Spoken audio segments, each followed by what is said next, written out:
Thanks very much for that great introduction. Before we get going, I think that I need to tell you a little bit about me so that you can understand some of the stories that I'm going to tell you.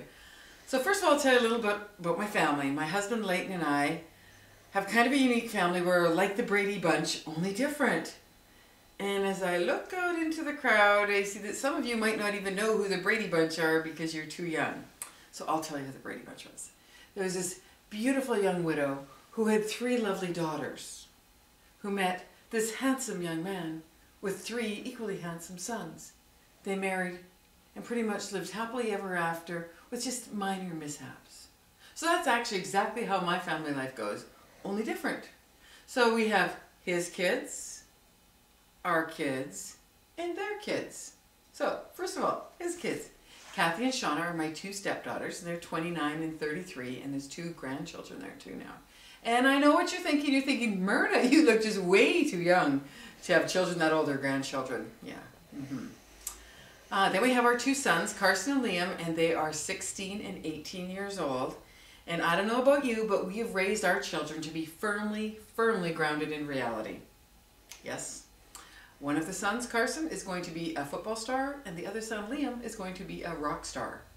And actually this proved to be really handy a couple of weeks ago because we went to see a financial planner and he was talking to us about what we're going to be doing, what our plans are for our retirement. Where are we going to be getting all the money that we will be needing to retire? We just looked at him like really puzzled. Like, if you had children that were going to be football stars and going to be rock stars, what kind of financial plan would you need? I would suggest that that would be it. So we left it at that. And then we have my 2 nieces, and they're Sabrina and Janine, and they are ages 18 and 19.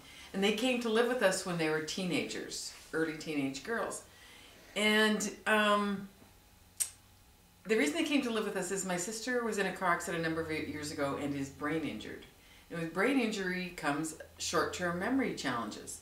So it was quite handy for the girls because the girls wouldn't come home at night, and in the morning, when they did come home, they'd give their mom a puzzled look like, I told you I wasn't coming home.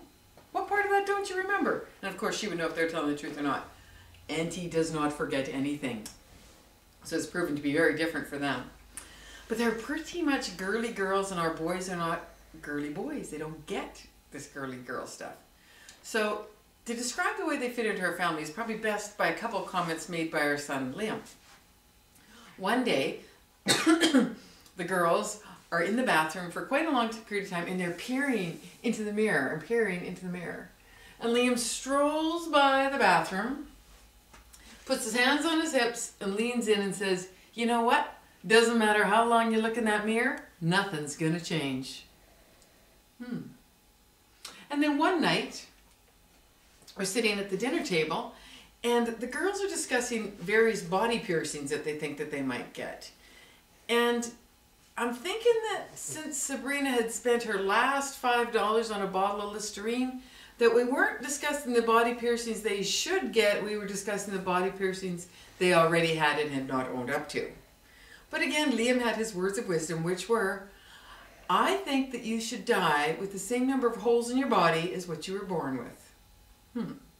So, having the girls join our family is actually proven to have some serious advantages to us while we travel, because the kids are like a built-in security system.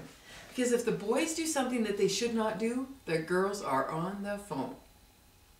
The boys do something they shouldn't do, the girls are on the phone. It couldn't be easier than that. Now, a little bit about my education. I have a degree in home economics. I majored in family studies. And at the end of my 2nd year, I got the opportunity to take a practicum. And I went to a counseling service.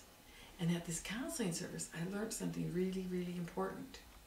What I learned was that most people really like their problems and they do not want to give them up. And I thought, oh my gosh, I don't think I can do this. I don't think I can spend my entire life banging my head against a wall. So, since I didn't want to quit what I'd started, I just started to take a lot of business courses as options, and I ended up with a degree in home ec, majoring in family studies, but with a business minor. Now, what's proved to be really interesting is I moved into my career and I had a real estate company where I had 25 salespeople, 2 or 3 admin people at any one time. I discovered that the dynamics of an office exactly parallel the dynamics of a family. In our family, it was often the blue eyes versus the brown eyes, or the 2 big kids versus the 3 little kids.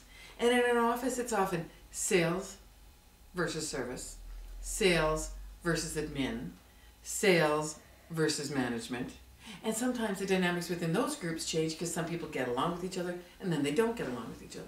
So it's actually proven to be really valuable to have that kind of experience and that kind of education and then apply it into the business world. So let's talk about what we're here to talk about today.